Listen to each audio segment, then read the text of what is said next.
right, folks, grab a seat and pour your drink neat as Whiskers and Whiskeys presents our college football wrap up. 2023 was one hell of a season. We're going to take a look back, look at our predictions we made during the preview, and just reminisce on what was truly an unforgettable season before everything changes. I'm Mike. With me, as always, EJ. How's it going, bud? It is going fine. Fine. Yeah. It was great until we had to go back to work. So we're recording this on Ugh. January 2nd. So everything was fine and dandy until we had to get back Tough day. to work. We got to see each other. It was very nice to see you this last weekend. It had been a while. You got me drunk. You got me. I was like, oh, you got me going there. I mean, that was the first time in a long time I was able to just have some whiskey with some friends, and it was lovely. It was. It really was. It was absolutely a treat. Yes, and we got to watch some football. It was NFL because it was on a Sunday. So that was great too. It wasn't college, but yeah, it's crazy. No day's perfect. No day's perfect. It is the end. We only have one more college game left. I can't believe we've arrived here. I know. I feel like bowl season went really, really fast this year. Yes. Really fast this year. I was on paternity leave last year, so like I watched every bowl game. I watched a fair amount this year, but I was traveling a lot in December, so it flew by. Okay. I as we were talking right before we started to record about what we want to talk about, I forgot one more thing that I'm gonna add. Yeah. We need to address. We gotta talk but we'll do it at the end. Otherwise, we're gonna totally derail this entire episode if we talk about it now. Yeah, that's true. That's true. Okay, so we just thought this is going to be pretty loose. We thought we'd just go through similar to how we did the preview, where we're just going to go conference by conference, remind you guys of the picks that we made, and then just kind of talk through like what we got right and what we got wrong. And then anything else we kind of want to talk about, and then we'll go through all the conferences. Now, at time of recording, the semifinal games have been played.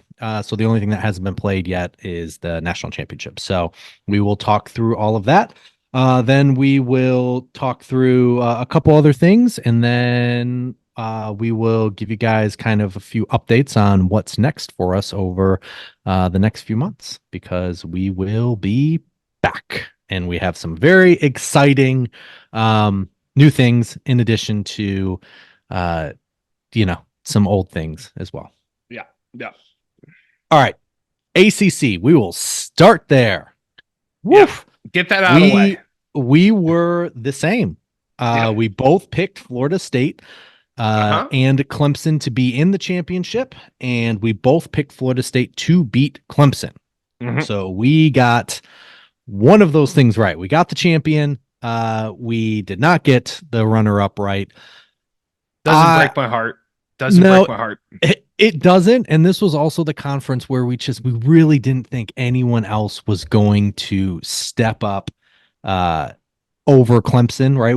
We knew Florida State. We felt really great that Florida State was going to win this conference. We were up in the air whether they would beat Clemson twice. They didn't need to. They beat them the first time, and that was enough. But I mean, we were kind of right because for the listeners that forgot, a couple of our listeners have not forgotten, Louisville got to the championship, which was exciting. They had a pretty easy part of the ACC schedule, which helped. Got a big win against Notre Dame, which also kind of catapulted them into this. But then they got to the conference championship and laid a complete egg. I think part of it was Florida State was pretty juiced up. Like they were ready they knew that they had to, in order to be considered for the CFP, they had to be impressive. And in the end, it ultimately didn't matter for them in the eyes of the committee, suffering too big of a loss, losing, when you lose your generational talented quarterback, that that stings. That's going to hurt you. But yeah, I mean, overall, I think I was wrong about the ACC in that I thought that there was going to be a lot of incomplete teams. I think that there were a lot of teams that were very complete, but just injuries, man, like just really killed that conference. Like Duke, got taken down by injuries. I felt North Carolina maybe not so much, but just they instead of an injury, you can't have your star wide receiver for a couple games. Didn't really hurt them, but a lot of incomplete teams in the conference. But Louisville really I don't think either of us had them as doing going that far to start for the in the early conference previews, right? Like I don't think we even considered them being a candidate to get it done. I thought maybe Pitt, but boy, that was way wrong. Yeah, I'm sorry if I look. I know I look very distracted. I'm just trying to think. I wanted to pull up what we because I don't think we captured it in this document. I'll see if I can pull it up real quick. But yeah, I see. For me, it almost was like the ACC is who I thought they were Yeah. because we knew Florida State was kind of the cream of the crop, and Mm-hmm. even though Jordan Travis got hurt, they still had too many moments of inconsistency. They had like Yeah. such a awesome start, right? They beat LSU, which at the time looked awesome. Smoked them, handled them. In retrospect, LSU's defense, we will get there. I just can't even imagine. Yeah. I can't even with them. And they vanquished the demons, winning in Clemson, kind of luckily, but then they just kind of stumbled a bit. Like, they flashed the potential, but just didn't Boston quite. College, they stumbled. Yeah, Right. they had a couple games where they just looked really suspect. And then Jordan Travis goes down, and it just immediately was like, oh no. Like that's when the talk started to be like, is the committee going to take that into account? And they clearly did. I will say though, Florida State did have opportunities because I know the biggest point through all of this, and I'm sure the listeners have heard this, Ohio State back when they won the national championship on their third string quarterback, Cardale Jones. The committee kept them in the playoff, and then they ultimately ended up winning the whole thing as the 4 seed. I think the difference there, and again, like I'm not the first person to point this out, but I do think it matters, is that Ohio State still blew out a couple of people and still looked dominant with Cardale or with their second stringer, and then even Cardale to kind of maybe put minds at ease. It also, I don't really remember exactly back then how many fringe teams there were, or if there was only maybe one extra team. This was a tough year because there were multiple teams, potentially worthy Very at the deserving. end. Yeah.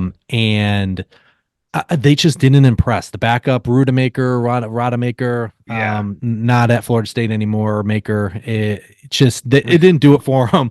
The LS or the Louisville win for them in the ACC championship was just kind of like meh. Yeah. So I feel like if they had blown out, opponents in those last 2 games, they might have had a chance. They likely still probably would have been kept out, but they would have at least had a better argument. To be there. I mean, for the record, I think that which this leads us to a bigger problem that we could maybe address at the end is, I understand that the Florida State team that played Georgia in their bowl game is not the same Florida State team that played in the ACC championship. Yeah. However, like that matters. I agree.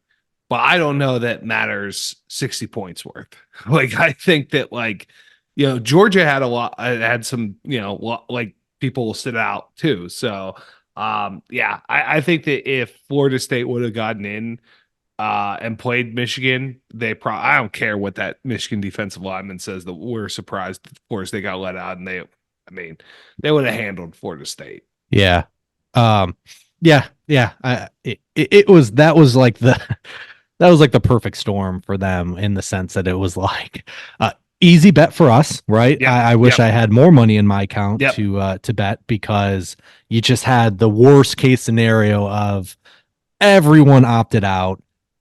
even their second string quarterback transfers, and then Georgia plays all of their players beside one, and Kirby kind of made it a point to to get those guys up for that game. So it was Yeah. just kind of destined for Yeah. failure there. You don't get a guy like Kirby Smart or Nick Saban any fuel that you're doubted, you're an underdog. Yeah, that was all they needed.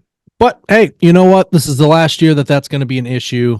The 12 team, they would have made it, and they would have been able to, prove people wrong. So at Yeah. least looking forward, Maybe. moving forward, these teams will not have an argument, because if you're the 13th, too bad, right? Yeah. you, Yeah. you will yeah. have no sympathy if you're the 13th team and, Yeah. and you're kept out. So Yeah. all right. I will say also, okay, so we were going through, and it just there was no one else that jumped out of that conference. The Miami had one of the most memorable moments of college football, Mhm. with the game against Georgia Tech. Yeah. Hey, Cristobal, just take a knee, my man. Yeah. Just take a knee. Just take a knee. What were you thinking? Yeah. Yeah. What were you thinking for the that second is- time? That's two. Yeah. Yeah. Had something gone terribly wrong at the end of the Rose Bowl, that would have been the most questionable kneeling down ever. But no, Yeah. Cristobal keeps the crown of the most questionable kneel of all time. Yeah, I mean, and our listener Chris, big Hurricanes fan, was there. At least was in the parking lot for the bad part of it, on his way out. But just for you guys, just to to highlight it again, if you guys forgot, but Miami had the game clinched, and instead of taking knees, they ran normal plays to run out the clock. They end up fumbling, and Georgia Tech then goes down the field in 2 or 3 plays. It was just like, not only was it a mistake to run the ball, you force a fumble, but then you play like man coverage with safety, like one safety deep, Yeah.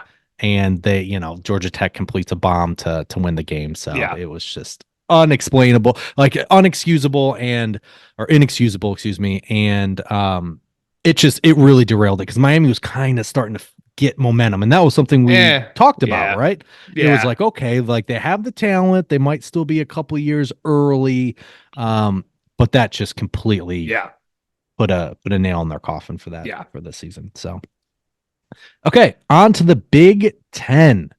So Mike, you took Michigan to Mhm. get there in the East, and Wisconsin in the West, and then Michigan to win. I had Michigan coming out of the East, and Iowa coming out of the West, and then Michigan to beat Iowa. So Michigan, at the beginning of the year, we talked about they were the cream of the crop. We were Mhm. interested in Penn State, we were interested in Ohio State. Mhm. Potentially, it seemed more of like the potential trap was in Happy Valley. It turns out Penn State's offense still has not thrown a pass over 20 yards. So I mean, like, you gotta. James Franklin's just not the guy at this point. Like, it's with that much talent that they have, like they should have beaten Ohio State in Columbus. Like, absolutely should have. No excuse. Michigan, they got their asses handed to them, but like, come on. I mean, that team had a lot of talent. Could have made some things interesting for us, but they just sure didn't. So, yeah. I think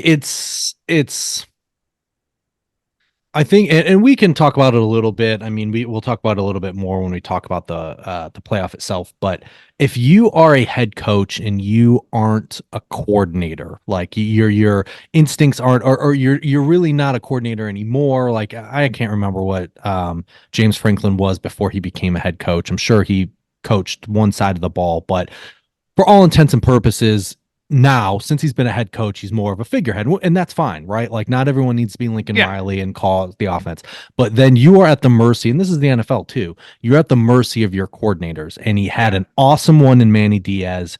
on defense, and that defense was very good. They just Yeah, couldn't yeah. overcome the offensive struggles, and that was the difference. He trusted, and I don't even know who the offensive coordinator is. I know they pulled a big name this year. Shoot, I can't remember who they're replacing it now. Obviously they have to replace Manny Diaz, who left. But they just couldn't get it together, and they had way too much talent Oh, on that side of the ball. Andy Kotelnicki. I That mean, come was on. the offensive Who doesn't coordinator. who doesn't know Andy Yeah. Kotelnicki? Who did they Like, hire? Who did they replace him that's with? who they hired. They Oh, hired from Kansas. He's the new okay. offensive coordinator. So, I That's mean, right. that's a Okay. good hire. Yeah, But like I don't know him personally, but sure. other than he's Lance maybe Leipold's offense has looked great, right? Like yeah Kansas's offense has looked great. We'll see yeah how much of that is Lance Leipold and how much of that was him. Probably a little bit of both, but yeah, it was just a shame. And then Ohio State was still a very good team, solid team. It's just the quarterback in his first year just didn't quite have it, and that's not to be unexpected, right? Michigan had a very good team. Clearly, they're still playing, and had a lot of veterans like JJ. It was his second year, after starting the year before. So, and getting some playing time his freshman year. So I think it just came down to, especially in that position, um, Michigan just was a superior team there. you think it came down to the quarterback play? Well, I'd Uh, love to know where Ryan Day is right now. I, Because he's got a bunch of kids out there, a bunch of blue chippers, and I think he's a big fraud. I think he's a big fat face weirdo, yeah, and he's just a big dum dum. He yep. he cannot get it done. Like born on third base, absolutely applause to that guy. Like had a great program, had the keys handed to him by Urban Meyer, and he drove the bus off a cliff, as the popular Twitter or X meme that's going around right now. And yeah, I think Ryan Day stinks. And he's just they gotta get rid of him, man. They gotta move on from Ryan Day. And I mean, we'd be remiss if we didn't mention all the controversy, the sign stealing, the Michigan stuff, and then boom, turns out that Ohio State also may have been stealing plays from a videotape portal. So, couldn't happen to two better programs. Hate to see it. Hate Just to hate see to it. see it. Yeah. Yeah, and then we're not going to spend too much time on the Big Ten West. It is what it has always been. Thank goodness that it is. There is no more divisions in the Big Ten moving forward. But it is basically never in doubt that it was going to be Iowa or Wisconsin this year. I It wasn't great, right? Iowa's No. defense was elite. Their offense was horrific. The really difference was, kind of what I was thinking was Wisconsin with Luke Fickell were making some pretty extreme changes on offense, and it just was going to take time, and it Yeah. kind of Yeah. showed. There were flashes of brilliance, Oh yeah. but a lot of the time it just kind of they don't quite have the personnel to fit what they were trying to do, especially on the offensive lines, and it just kind of cost them. And Iowa's defense continues to be elite and continues to be And wasted. special teams, great But punting. yes, Great punting. and Cooper DeJean, one of the only white guys that are going to play DB in the NFL. Yeah. Go Cooper. And yeah, it's just it came down to ridiculousness with Kirk Ferentz and his son as the offense coordinator, and needing to put in a points per game average into his contract, which he did not hit. No. So No. just a shame. And then yeah, and we knew Michigan was going to beat whoever, even if it wasn't Michigan, whoever in the Big Ten East was going to Yeah. murder the Big Ten West, and that's what Yeah. happened. Yep. Big 12. We both had Texas in it and Texas winning. You Mhm. had them beating Oklahoma. Mm-hmm. I had them beating Kansas State. It came down to the very last day Mm-hmm. on who was going to join Texas in the Big 12 championship, and it was neither of those schools. Oklahoma State comes out of nowhere down the stretch, Yeah. Yep. rip off some 9 consecutive wins or whatever it was, 8 consecutive wins to get into that game. I knew I was kind of out of it with Kansas State, and not just for our competition with the preview, but I mean I don't think you really wanted to pick Oklahoma either.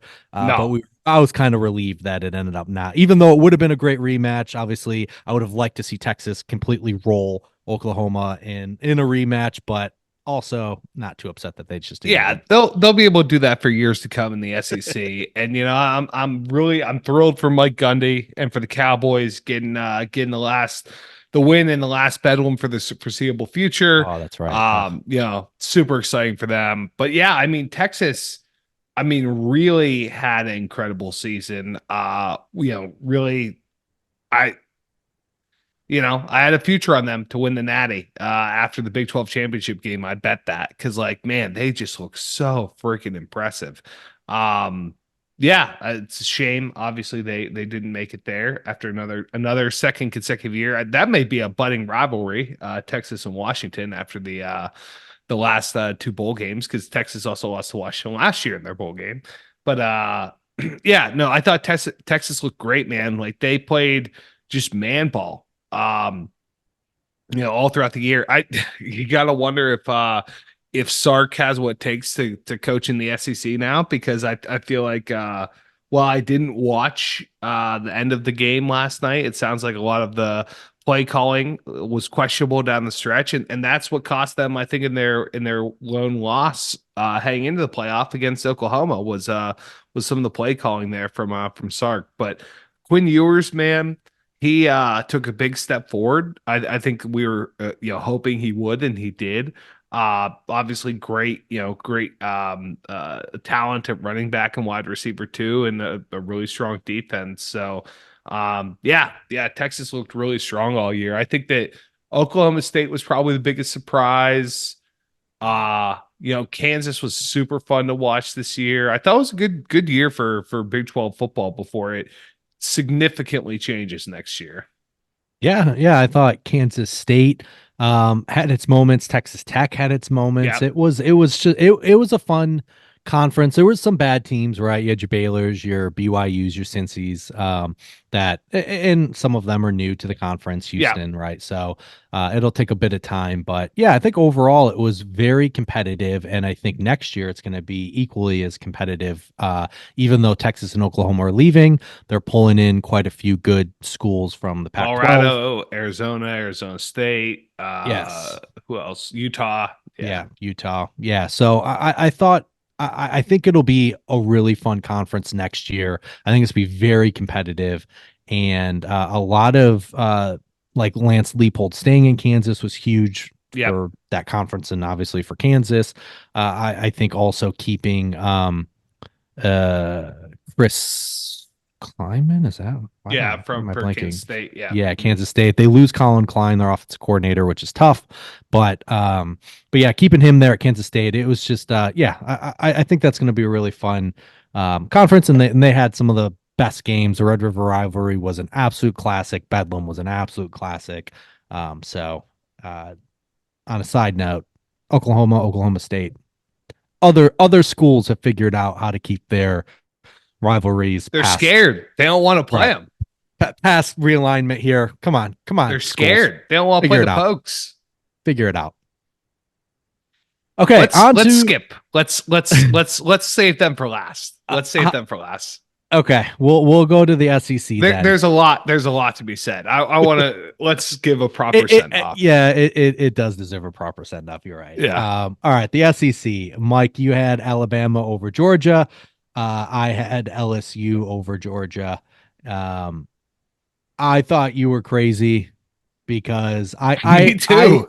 I thought the SEC was going to have a downish year, but I thought that LSU was going to be that shine. I had a bad feeling about Bama. I had a bad feeling about Georgia. As far as like, obviously they're good, but like that they Yeah. weren't going to be quite what they've been over the last 5, 6, 7 years.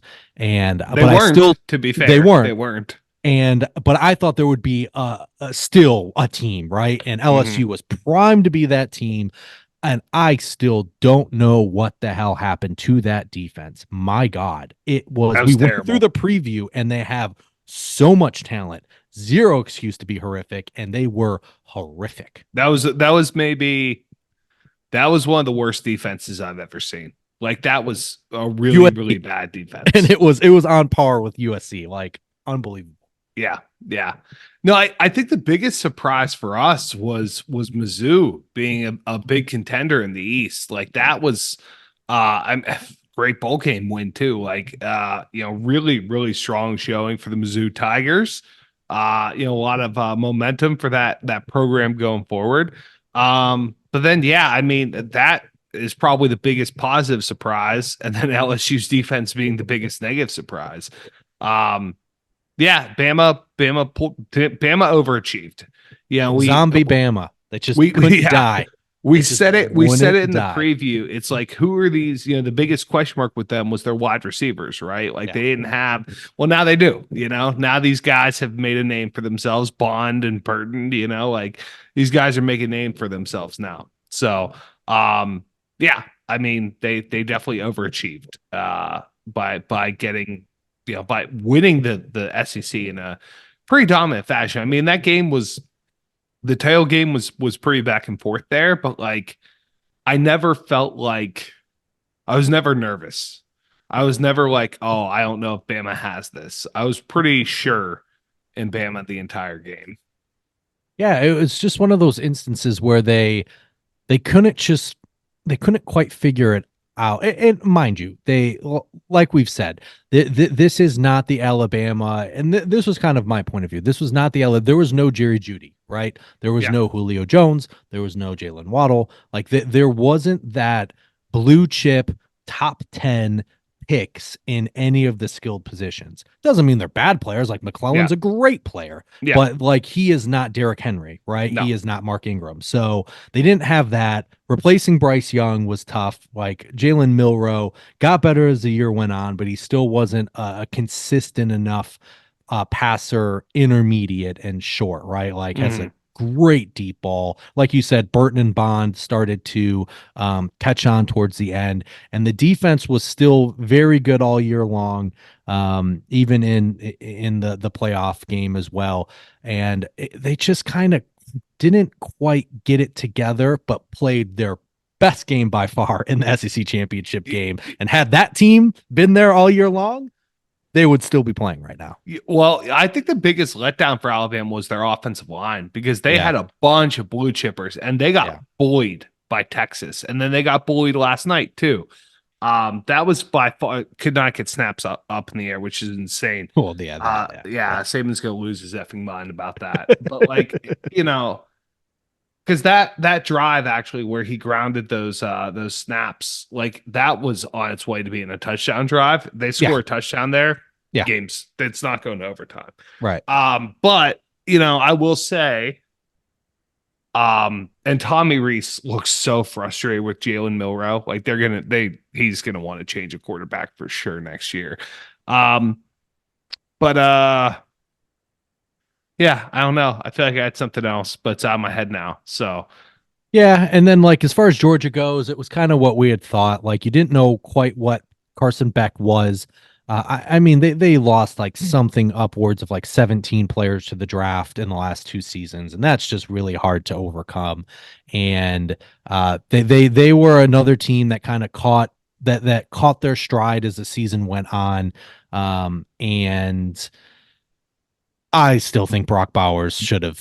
I mean, I know he got hurt towards the end, but that guy deserved to be in New York. I think he definitely had an argument. I get he's a tight end, but like he is fantastic, special, gonna make some NFL team very happy. yeah. And then there just really wasn't, like you said, Missouri. I think we highlighted them, but I don't think we really thought they were going to be that good. Like I thought Yeah. they were definitely gonna. I think we had them as like the next tier below your LSU, your Alabama, and your Georgia. But I think they were much closer to those teams than we had thought. And it's a great a great story. Their running back Schrader was Division II or FCS, like in the transfer, and then led the SEC in rushing this year. Like awesome story, and they just played pretty well. Just had a couple of the tough games on the road instead of in Columbia. Yeah.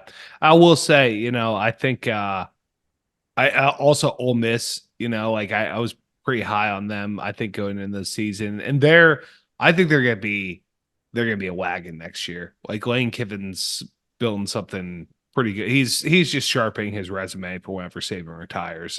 Which Sure. I'll take him. Great, sounds good. Until But Coach Prime, until Prime time now gets that. that's I would take Prime too. Either way, but neither option's bad.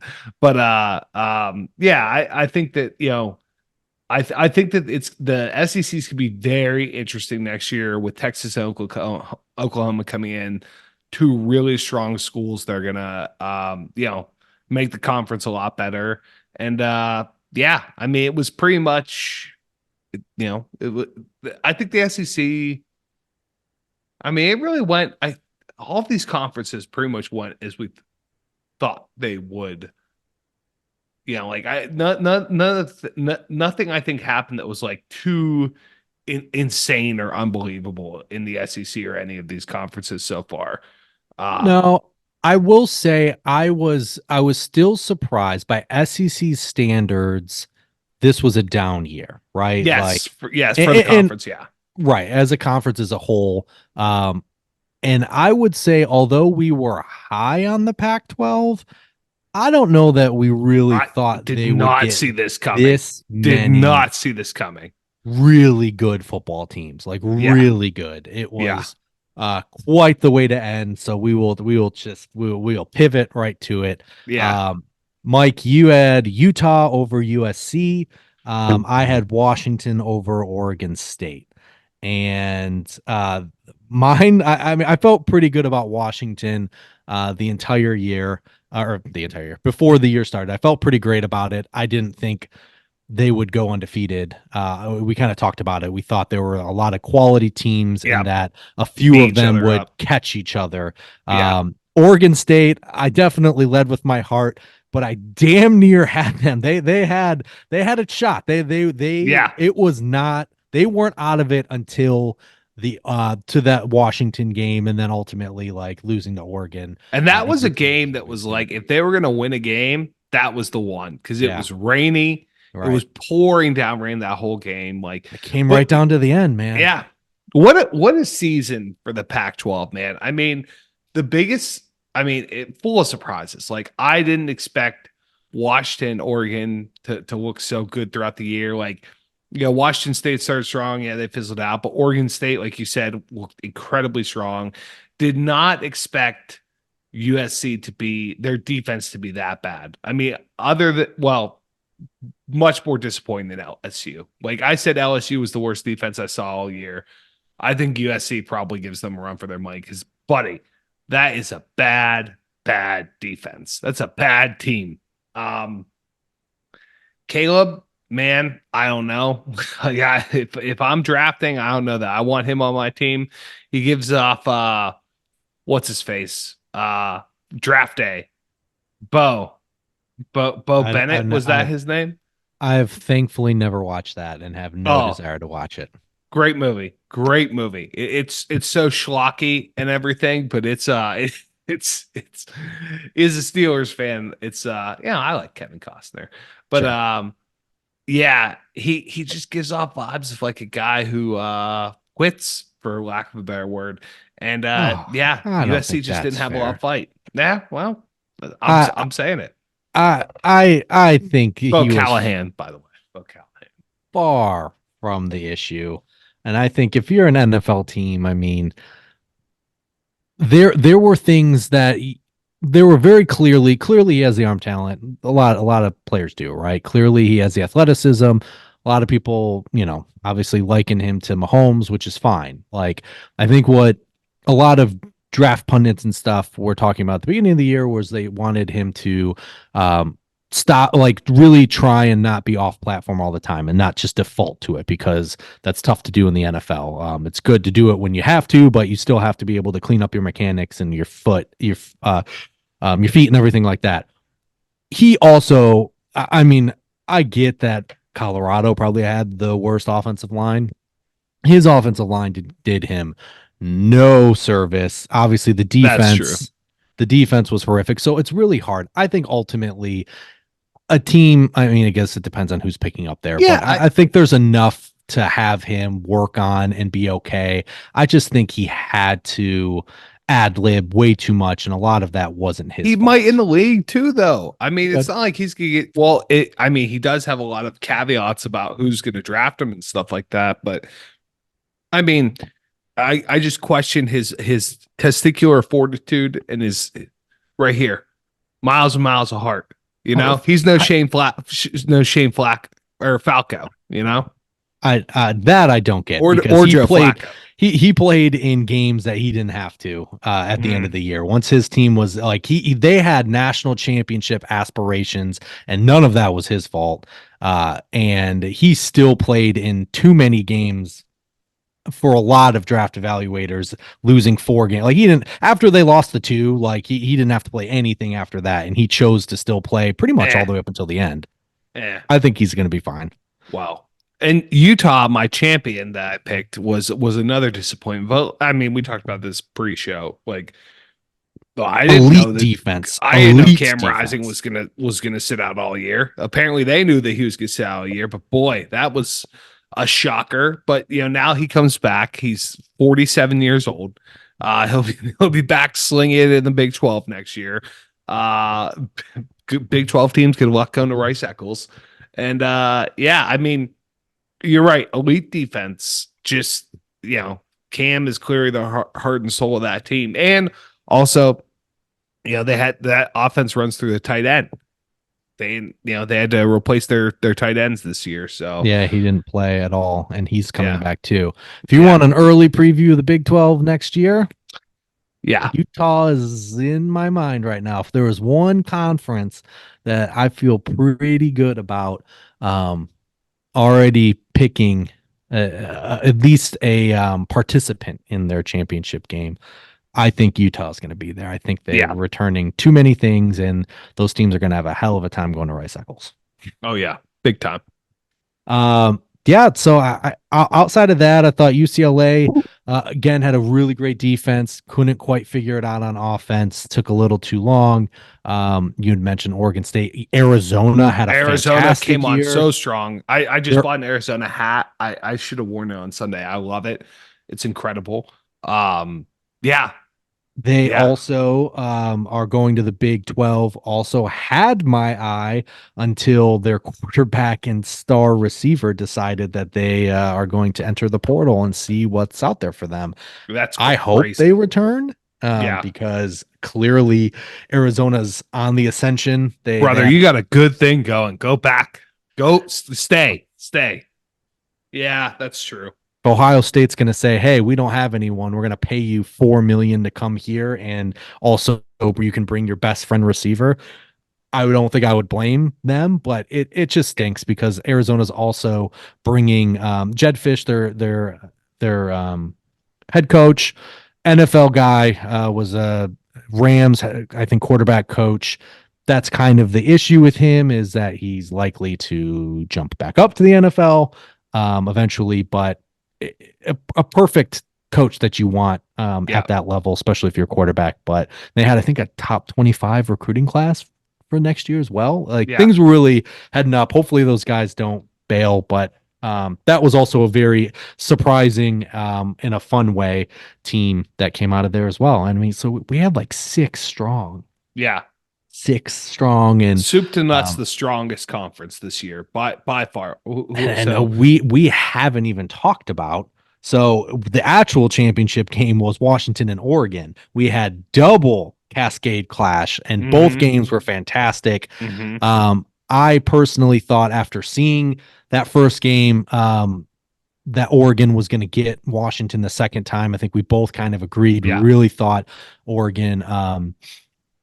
Oregon was just a more rounded team, because while Washington can score 1 million points, their defense is sketchy at times, although they do have playmakers at various levels, just not necessarily a full complete defense. But hey, one team's still playing. Played pretty good last night. Yeah.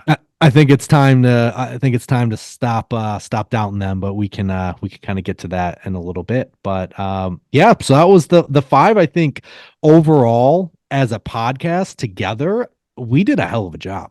Yeah, we did. We got let's see. We got the winner in we both got the winner in three conferences, and then I got the winner for SEC, you got the winner for the pack. So yeah, I mean, hell of a job. I was gonna say Hell, all together we hit all champions, and we got both participants in one. Let's see here, two and two part like two completely correct. So yeah, yeah. thought we did pretty damn well. And also forgot to mention here, got my nice little hat. You did, We you didn't did. really talk about it, but we did have we had a few bets last year. I lost both of them. This year we had and it just kind of organically happens. It was just one of the times where during our pick'em challenge that we were on opposite sides of a pick, and it was like, all right, this has to be a hat. And it was Wazoo against Colorado, I believe. Is that what the game was? Probably, I think it was Wazoo against Colorado. Uh, probably, yeah, and towards the end of the season, and because Colorado had backdoored us a couple times. yeah. um, That's it. Yep, yep, yep. and I don't know, I felt pretty great about it, and I finally won it. Thank you for the hat. You And I got it, think it pal. was just it was so organic, and I'm so happy it ended up being Wazoo, because as the listeners have known, the last couple of years we've really kind of taken to specifically the Pac-2 now. Hmm, um, hmm. and so it was a nice little treat there for us. But all right, on to the playoff. So Mike, you had Michigan, Alabama, Florida State, and Georgia. I had LSU, Michigan, Texas, and Georgia. So we both got two right. I then had LSU and Texas advancing. You had Michigan and Alabama advancing. So with your advancement of Michigan, you won, and then Texas not advancing. You have won our preview challenge, our little competition. Again, I thought we did really well. We nailed, both of us nailed Michigan. We knew that was going to happen. Hmm. You believed in Alabama. I did not believe in them, and believed in LSU. We both thought the committee was not going to keep Georgia out. I'm glad they did. I'm Yeah, surprised they still did. yeah. And then, yeah, I mean, now it was like I was talking to our listener Dave today, and it was like I don't know why I'm surprised at Washington, because we talked about it the entire year. Which conference is the best? And for them to have come out of that, why is it a surprise they're in the championship? Like we've Because said it the entire yeah, year. yeah. Well, Best conference. we thought yes, we did think it was the best conference, but we thought in our preview that that they were going to beat up on each other, and that someone was going to end up with two losses, and that's how they were going to be left out. And lo and behold, that not the case. I mean, I think that we did not see coming that each of the Power Five conferences would have one very worthy candidate for each. Yeah. The champion in each conference was extremely worthy. Definitely did not see the Pac-12 champion being undefeated. And I mean, I think that kind of leads into like the bowl game too, or the championship game too, because it's like we've been we've been down on Washington, and not just us. Like I think a lot of people just assumed that Oregon was going to win the rematch, and they sure didn't. And Washington's just been doubted all year long. I switched. I was going to bet Texas last night, but then I switched before the game. I'm like, you know what? Not doing this again. Fool me once, shame on you. Fool me twice. Well, you're not gonna fool me again. And yeah, so I switched and put the house on Washington. Yeah, I think, and the thing is too, I know they're undefeated, but we were also by the end of the year ready to put in the one-loss Oregon team Yeah, over, some of these yeah. teams in the playoff too. So even if Washington had lost, I mean, they would have, obviously lost at the worst potential time. But yeah, I mean, it was a great year, and I'm really happy that there wasn't the entire year, there really wasn't that team. I mean, obviously Michigan was very good, and we knew definitely have a say in things. Mhm. But there just wasn't like the years past with Georgia the last couple of years, Alabama before that, even like that Joe Burrow LSU year. You just knew, right? You Mhm. just knew that they were kind of destined if they could beat those SEC schools that they weren't going to have any problems, and they didn't. But yeah, no, I thought the playoff, and then I mean, now that it's over, we can talk about it. They were classics. Both Yeah. games come down to the final game play of the Yeah. game, and it was just on both sides. I think Alabama's and Michigan. I don't want to say it was more anticlimactic, just because it got kind of from the snap, it just didn't look Yeah, great, you right? kind of knew it was over. Yeah. And then I don't think I've ever seen a play like that Washington DB on Mitchell. The Yeah. way that he timed that jump didn't go over the back and completely like matumbled the hell out of the ball. Like, just don't think I've seen a better game clinching like pass breakup, I guess, Yeah. right? There's Yeah. been some awesome interceptions and awesome catches. I don't think I've seen such a clean pass breakup to win a game Yeah. like that. I mean, really, you said it. You said it absolutely right. It again, didn't stay up for it. Caught the replay this morning, but yeah, Yeah, it no was. chance. Yeah, Hey, no. college football, don't start that game at freaking 9 o'clock. Yeah, yeah. But no, it was both games were fantastic, and yeah, it's gonna be. I'm sitting here, I'm looking at like, well, two thoughts in my head.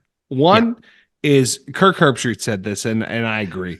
Um, let's just play every championship at the Rose Bowl going yeah, forward. yeah. Like, I mean, what a classic stadium, awesome view, pomp and circumstance. Like, I even watched the Skycast a little bit where they just show like it's a wide out camera angle so you can see everything. It's just so gorgeous. So that, and then also um Washington plus 4.5. Like, dare I doubt them again? Like, I know Michigan, great defense. Washington hasn't seen anything like that all year. A lot of man ball, but like Texas has plenty of horses, and they handled that well. And I think the blueprint on how you beat Michigan was put out there in the second half by Alabama. You attack the edges, you're good to go. What does Washington do? They spread you out, they attack the edges. So I don't know, man. It's that line was very surprising. So I don't know what direction I'm gonna go in.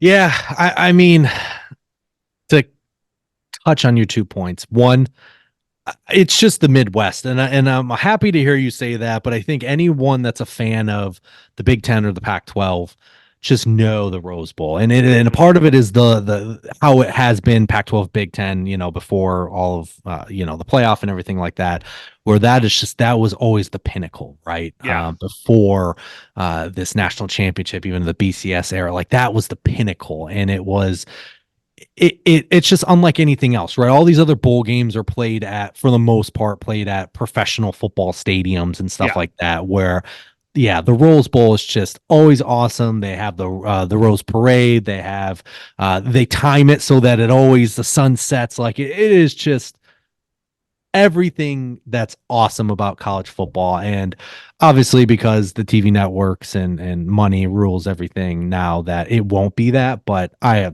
1,000% agree. And I think it's always great when other fan bases get to experience that, even if it is yeah, on the TV, right? Because it is yeah, just yeah, awesome. I would have loved to go when Michigan State went, but I had already had tickets to the Winter Classic. It was tough. I really yeah, wanted to be there, but I had already obviously the Winter Classic was also a classic, right? It still yeah, is. I yeah, went to the one that still has the most fans at it. It was snowing. It was everything you could have wanted for Winter Classic as yeah, well. But yeah, I would have loved to get out there. But the second point, this is really tough for me because I'm with you. I don't want to doubt Washington again. I obviously hate Michigan. So I don't want to like cloud my hatred for Michigan and those cheaters. But at the same time, it's just like you have an offensive line who was voted the best offensive line in college football. yep, You saw Penix move around in that pocket when it did break down. And it's not like he's a uber athlete that's going to shred you on the ground like Milrow, but he just is able to sidestep. He's deadly accurate, that clearly an NFL caliber quarterback. I argue a first round pick. I know people, love athleticism. I think he got gypped a bit on that Heisman. I Yeah. know Daniels had an awesome year as well Yeah. and Yeah. has the dual threat, and I think that kind of is flashy, right? But I mean, they have 4,000-yard capable receivers. I mean, all of them are. I mean, one of them is going to be a top 15 pick in a Dunza. McMillan will be a first round pick when he's done. Polk and Bernard are NFL quality receivers. Like Yeah. Yeah. that's going to be hard for Michigan to stop. I think Yeah. for Michigan, it's just if they run the ball well and keep the ball out of their hands, it Yeah. just might be too tough. But I don't know.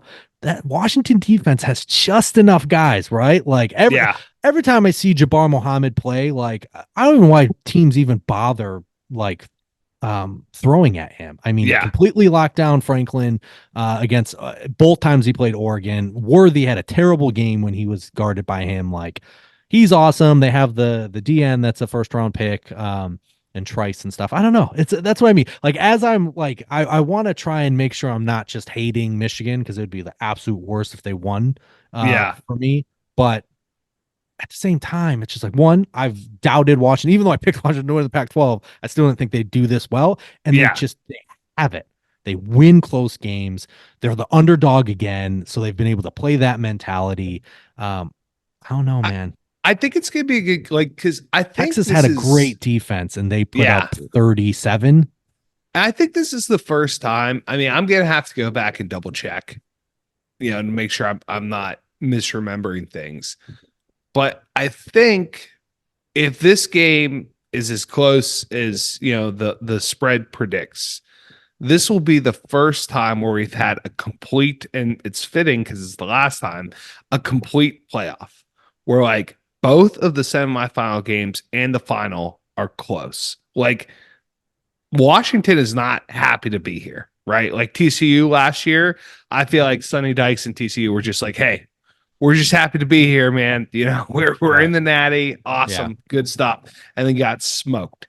I don't think that's happened this year. I think that No. you have, Michigan who's trying to, kind of finish the story. Like they finally got over the hump and, they see it as like this, they are ready to, finally get the championship. And then you have Washington who has been doubted at every single time ever since that first Cascade Clash. It was like people were just waiting for them to trip up, us included. We're just waiting for them to trip up, and that it never happened. Well, it hasn't happened yet. So I No, hope it's a good game. I hope it's a close game. I hope it's, a good, because in years past, it's like, we've had a lot of good finals, but like, something happened. Like, yeah. I mean, sorry to bring this up, but Bama, Michigan State in the playoff a couple years ago, Bama, Washington in the playoff a couple. You usually get a blowout in one of the semifinal games, or as we saw last year in the finals. So Yeah. No, it'll be interesting. I still think 4.5 is a bit high. I mean, it's probably got to be on the higher end of a spread, right, for a national championship. I mean, I guess yeah, maybe last year was pretty high too. But it's not. I don't know. You it's just two undefeated teams. One that the underdog is the one that's played in the hardest conference, right? yeah, So it's interesting to me. I thought it would be under 3, but I didn't think it was be under 3. I think it should be under 3. I still think Michigan's fine to be favored. I don't disagree with that, but yeah, I don't know. It's interesting because it's kind of a clash of not personalities, but play style, right? yeah, So, if Michigan doesn't want to get into a shootout, they will lose a shootout. And yeah. then, the question becomes, is Washington going to get bullied? And I feel like there's been times where, is Oregon going to bully them? No. Is Texas going to bully them? Nope. No. So, obviously Michigan is that defense especially is better than both of those two. I mean, I guess arguably Texas defense is, maybe equivalent, but yeah, it should be a very interesting clash of styles, and it's going to be who coaches out coaches. And that kind of gets us to the other thing is trusting your coordinators. I think the biggest success for Michigan, and it happened again in that Alabama game, is their coordinators had a hell of a game plan. Yeah. And out coached Bama's coordinators. I mean, the offensive line was confused at times. With stunts and coverages, they kind of confused Milrow. And then on offense, they figured out just enough, right? There were just those big plays, they were wide open, right? Yeah. Corum touchdown. They had two guys wide open. Like, obviously it was just enough, right? Just enough plays at the right moments. But they also had horrific special teams. If they do that against Washington, then they're in some trouble. Yeah. So yeah. No, it's interesting. And obviously, DeBoer won coach of the year. They're coaching the hell out of that offense. So I'm really excited. And it's also only a week to prepare. It's not like a month. So it'll be interesting. There's a lot of signs to steal in 1 week. A lot of signs to steal in 1 week. Also, Connor Stallions was at that game too. Of course he was. Of course he was. But yeah, so that sets us up. So I guess overall, what did you feel? And now that we've done this, I think it was a lot of fun. I am like already looking forward to, and like I said, I was already thinking like Utah, Arizona for next year, digging in. I'm going to hate this off season, but what were the things you felt the greatest about, like that you were just like nailed it as now that we're sitting here in retrospect, what did you feel the greatest about? I mean, what I felt the greatest about isn't something I nailed. What I felt the greatest about was the pack. The pack was just so exciting all throughout the year. So that was definitely what I felt greatest about. What I felt greatest about nailing, I think, was just my two. One, Texas. Awesome to see them win the Big 12. That was fantastic. Real disappointing evening yesterday with both teams losing. Both Bama and Texas. I was pretty despondent. But and then also, Bama, I felt great about them, like trusting them, that like, listen, until you take down the champ, like which, Kirby definitely has put together a couple great years. But when last year when Pollock on the pregame show for either the finals or the semis was like, Bama's dead, they're done, it's over. With Saban sitting next to him. Ooh, I'm like, oh, David, thank you so much. Thank you. I thought you were a Georgia alum. I thought you liked your program. What is you doing? I was just like, and I am like, honest to God, like I'm not too upset about the loss because this is not the best by a lot. You know what I did? During break? I watched highlights from the 2015-2016 national championship because I miss Jake Coker. Like that's where Jalen Milrow has me. I'm watching Jake Coker highlights because it's like, and again that Jake obviously was not the best quarterback we ever had, but like not the best team by far. But proud of what they did. Good season. Hats off to Michigan for the win. And then thrilled about getting Texas right. That was super exciting. How about you? What do you feel happiest about that you nailed? I have a guess, but I love that my Beavers stayed in it. Yeah, and I love the season they had. And I truthfully, not that we have a ton of listeners out in Corvallis yet, very torn about what my favorite team, Michigan State, has done to that program by taking Jonathan Smith. Obviously, I'm thrilled. I love that that we got a good, obviously after this whole Tucker thing, like I'm so glad that we have a quality coach. He brought some very great assistants, nailed the transfer portal, not only pulling, unfortunately, players from Oregon State, but keeping some very important guys from Michigan State who entered the portal. And then quickly on the fly, grabbed us a pretty decent recruiting class and went from like 80th to 40th, which is pretty damn good given the circumstances. Again, sorry, pulling some of those prior commitments from Oregon State, but I'm so torn because I hate that. Like, I hate what happened to them with the Pac-12. I hate Yeah. like that their program just got gutted. But I was proud of them. I was happy that they really fought to the end and actually had a chance because I'm picking that at the beginning of the year and it's kind of like should I have done that? But really happy about that. Obviously, Washington, I didn't give them enough credit, but at least thought that they would have their potential just because I'm very familiar with Penix and what he is capable of doing. Oh yeah, worth mentioning. Michael Penix has beaten Michigan before. Worth Yes, mentioning. yes, yeah, he definitely has at Indiana. He he definitely is recovered. I'm surprised. Having two ACL tears, he just really Yeah. thought he was done. I'm really happy to see that he's not because obviously he's been great. And then I'm with you. I'm happy I uh stayed with Texas, and I'm really thrilled that not only they made it to the Big 12, that I had the gumption to put them in the playoff. I Yeah. really was pulling for them against Washington to get to that big game, but yeah, I'm happy they were at least back. I think Yeah. we can say I think they're back. I think they're back too. I do too. Yeah. Um, what did you get horribly wrong? What did you feel the worst about?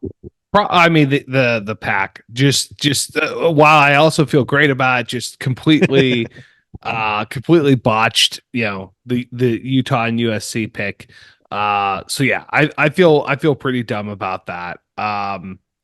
Yeah, I mean that was really the one that I had the biggest, biggest misstep in. So thrilled to get Clemson and Oklahoma wrong. The fact that they didn't make their championships, that's great. I don't feel dumb about that. But I feel like I really misjudged the pack in the preseason. And that could be why I appreciated their football so much this year, because it was Yeah. truly far and away the best conference this season. How about you?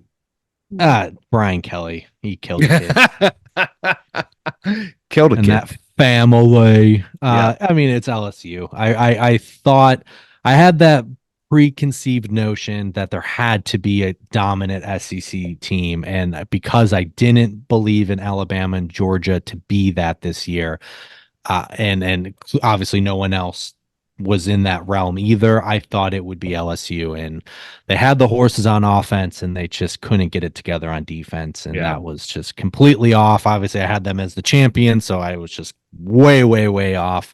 Not mad about it. It's not like I loved picking it. Like it's not like I Yeah. love LSU or Brian Kelly specifically. Yeah. But yeah, probably that one. And I will say there was a pretty juicy rumor. I don't know if I sent it to you. I I was sent it gonna ask you about this. to Yeah. Is Joe. that yeah, you sent to me. Yeah. Okay, yeah. So it's obviously been very well documented that Jim Harbaugh has been trying to get to the NFL the last few years. Allegedly has a big fat contract on his desk from Michigan for an extension that he hasn't signed yet. He's hired an agent that is well connected to the NFL, and especially after last night's win, he clearly has a path, it seems like, to the NFL, and it seems like he's gonna take it. I think that's also part of the motivation for the kids is they know, right, that Yeah. that this is, probably his last year at Michigan. But there was a juicy rumor that the coach that they're eyeing up, which makes sense. I was always confused at why the family went down south. Brian Kelly is high on the list of want list if Harbaugh leaves. I personally just think they should hire their offensive coordinator, but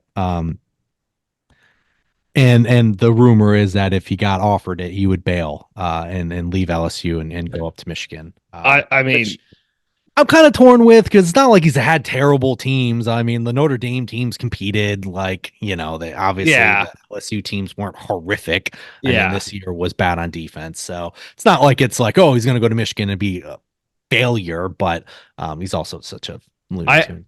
I think I'm all for this because I think that Ryan Day and Brian Kelly would destroy each other. I think it would be mutual destruction. Pit of misery. I think that they would just. I mean, you think this mudslinging with the whole Connor Stallion sign stealing thing is bad. I Yeah. think it would go to the next level if Brian Kelly went to Michigan, and I would demand that the game is just we don't let the players play. You just grease up Brian Kelly and Ryan Day, and you throw them shirtless into a pit and just slap fight, slappers only until Yeah. one of them submits. Yeah. I think that should be the game next year. We'll call it the slap instead, like that NBC show. And yeah, that's what the people really want to see. Yeah. It's interesting. It's just going to be interesting in general to see what happens with Michigan as a program.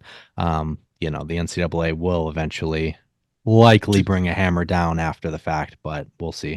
I'm just thinking Ryan Day and Kelly just slap each other. It's just 5-star raspberries right on his big belly. That What do you mean? just They would both simultaneous first slap simultaneously knock each other out. Like no, that's how that would be. They'd go, it's gonna go more and be rounds. done. No, I gotta see Brian Kelly on the ground. Ryan Day just no other way. Other way is funnier. Brian Kelly just smacking the hell out of Ryan. Okay. Last Lou party. Holtz is the referee. Yeah. You're too soft, Ryan Day.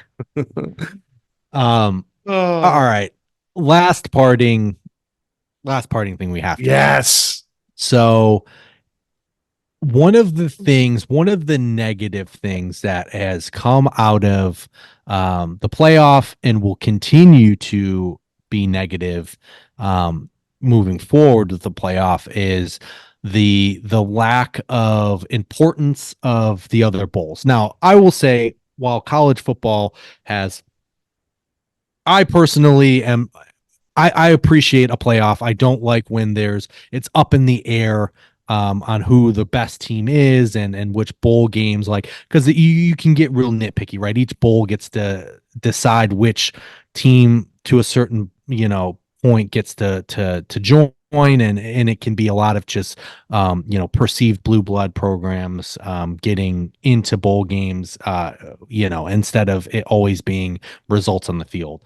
But it kind of has killed a lot of these bowl games that aren't playoff games, right? So like even this year, trying to think of what wasn't in the rotation, like the Fiesta Bowl, I think was one of the games, and it was just kind of like, the Citrus Bowl, right? Because of the age of the opt-outs and the transfer portal and all that. You have a million of these bowl games and they're meaningless, and the players have deemed them meaningless. So because of that, it's so hard to watch these bowl games that aren't playoffs. However, this year we had a knight in shining armor. Yes, we did. I love how someone actually found the head marketer for Kellogg, who is the parent company of this, and found her LinkedIn and was like, she deserves a raise. The Pop-Tart Bowl. It was an awesome addition this year. Hell yeah. And the first edible mascot, and you heard that and it was like, okay, interesting, right? I'm going to watch this bowl game because of that. I don't even know. Oh, I do remember who played in it, but I did not watch it to watch Kansas State and North Carolina State. Did not. I was like, I need to see what this mascot's all about. And it did not disappoint. No. At all. No. It was, I mean, I spent so much time continue to spend so much time going through memes from the Pop-Tart Bowl. Like it was so I mean, even before the bowl, 2 days before the bowl, when they unveiled the trophy and you sent that to me, I was like, oh buddy, we are in for something special here. If you guys have, Mike, can you please describe the trophy? I would love to describe the trophy. Let me actually pull it up here. Right. So that I'm giving everyone an accurate, I mean, I the top of it is unforgettable, but I want to give everyone an accurate description here, paint a picture And that was the thing. It was like you hear the Pop Tart Bowl, and it's not uncommon, right? There's a Cheez It Bowl. Like Yeah. it's fine to have those fun corporate sponsors, but the biggest deal with the Pop Tart Bowl was they had the ingenious idea that you have the Duke Mayo Bowl with that weird tradition of dumping mayo all over the winning coach and spraying mayo in people's mouths going into this stadium. But the biggest thing with the Pop Tart Bowl was going to be that the mascot was edible. Um, I had no idea there was a trophy. So like that was and for most people it doesn't matter, but guys, if you're listening to this, you know trophies matter to you. And they matter to us. So when I saw that and I sent that to you, oh boy. So Yeah. Mike, why don't you tell them what we're looking at here? So it is a big circular base, and on top of that is a smaller hexagonal base, which has silver Pop Tarts on the side.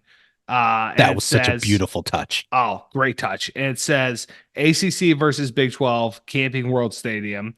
And then there's another hexagon on top of that, which has more silver Pop Tarts, and it has the Pop Tarts Bowl logo. And then on top of that is a football on like a tee, a football on a tee. Which And sounds lame. which does sound lame. This right now you're thinking like what like who Guys, you hate those trophies. Yeah, you hate those. That's very cookie cutter. Nah. There is two slots in the football, and there are actual raspberry Pop Tarts in the slots as if the football were a toaster. Incredible. It's just, I was blown away. I was blown away at the Pop Tarts that are like engraved into it, right? And then that finishing touch For the people.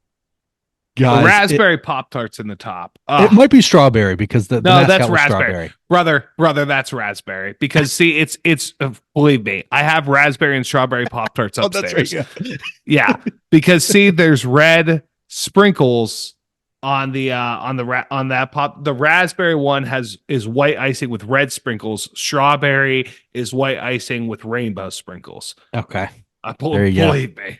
I know what I'm talking about on this one. The mascot was strawberry, yes. Yes, and that was just an incredible thing. You didn't really know what to expect. They leaned into it in a dark way, especially at the end when it was time for him to be consumed. He was Jake Gyllenhaal blowing kisses, waving, and then goes down into a toaster. First, he pops up out of a toaster, and then he goes down. And then the scene of him being devoured by the players, and afterwards, like you said, the memes that came out of that when he was just nothing but strawberry, like it was a sight.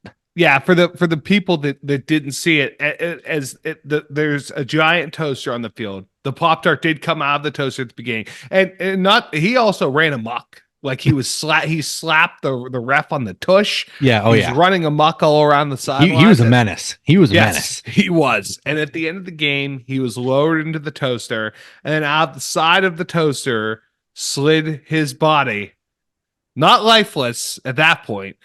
And then the players just came around and just partook of him. This is my body, which I have broken for you. And there's so many good memes out there. Like it has been incredible.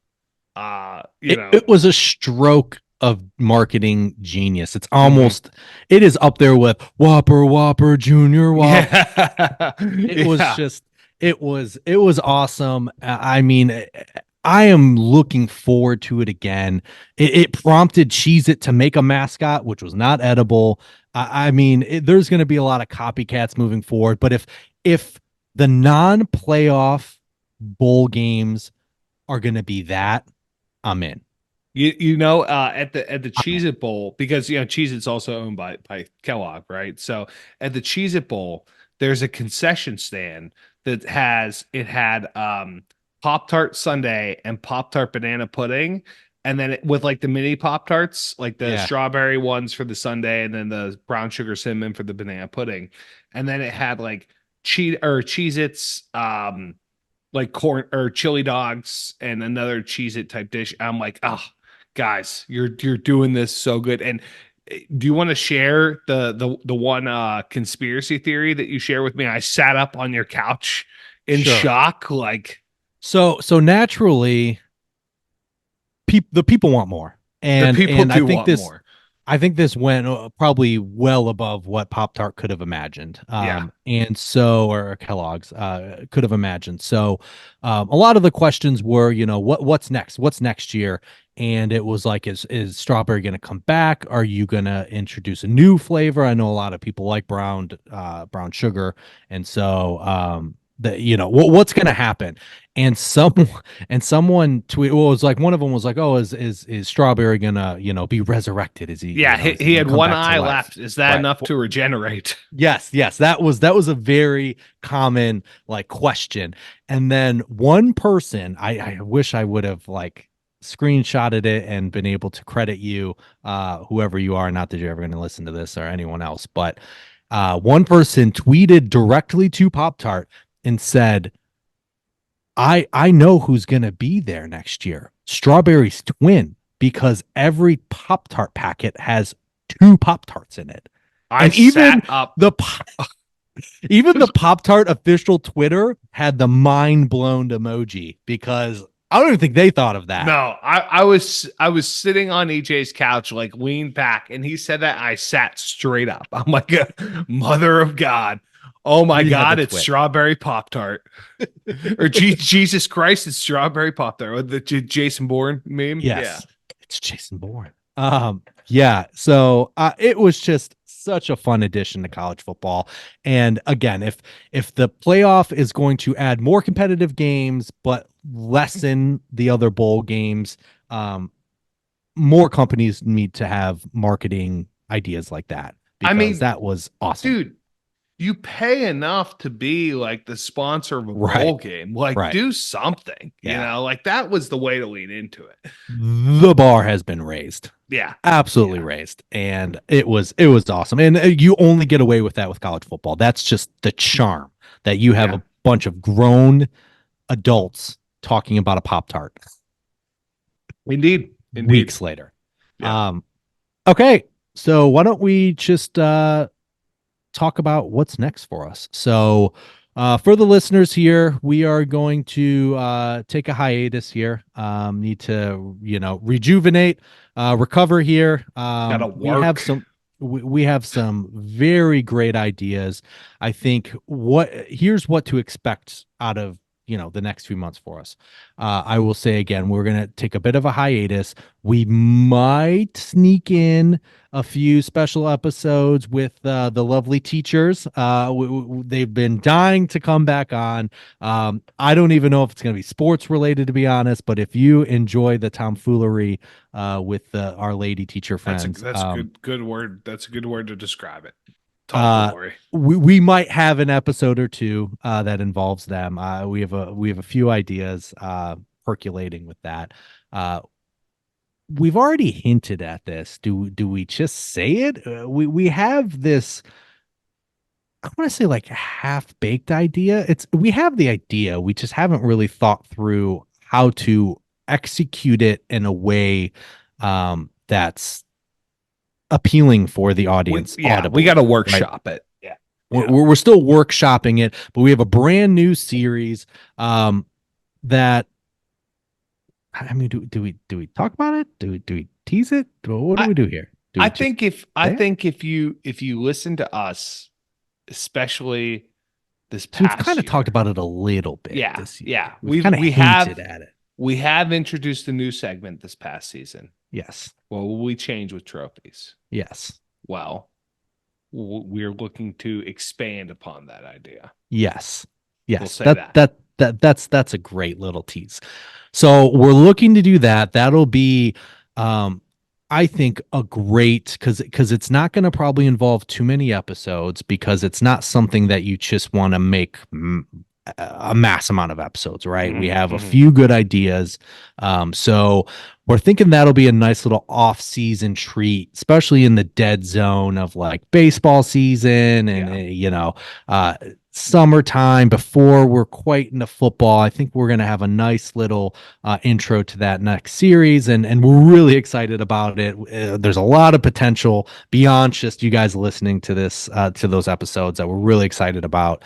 So we're going to have that coming up, and then that's going to lead us right into our season 4. Yeah. Fuck. Yeah.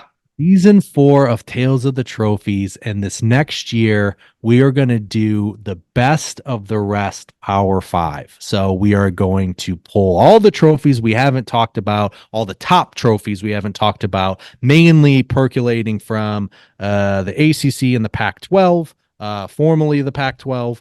But there's also just a few other Power 5 trophies that have involved some of the conferences, like a team from the conference that we just haven't quite talked about yet. But we're coming. That'll be the season 4. It's going to be the best of the rest, and let me tell you, there are still some awesome trophies that we have not gotten to, and some really great rivalries that I think we're really going to enjoy talking about. So that's going to be us for the next 8 months. That's kind of what we got for you guys. Yeah. Thank you for listening this year. It was a ton of fun. Thank you for all the people that participated in our Pick'em challenge. Again, congratulations to Ryan. Ryan, we are working on a gift for you. I know we said we were going to give you some swag, going to give you a bottle of whiskey. That is still coming, but we have a cool idea. We didn't just want to give you something lame. Like we have a pretty good idea, and we're working on it. But thank you for everyone that participated. If you listened and didn't participate, please next year. It was a blast. It was a great competition. We did collectively way better, especially myself, than we did the year before. And it was just a lot of fun. So again, thank you everyone for listening. Thank you guys. Thank you for participating. We love doing this, and from the few people that have given us feedback, it sounds like you guys are enjoying this. So please, again, rate, review, subscribe. We're doing this for fun. We're clearly not trying to make money, but little things like that help us grow our audience. And the bigger our audience is, potentially the more time we can dedicate to this, and the better we can get at this. So thank you. You're not getting paid? You're not. I'm cashing these sweet Whisker and Whiskey checks every week, man. I know what you're talking about. Great to hear. We might have to have a conversation after this. But that's going to do it for us. So everyone, always remember, too much of anything is bad, but too much good whiskey is barely enough. Cheers, boys.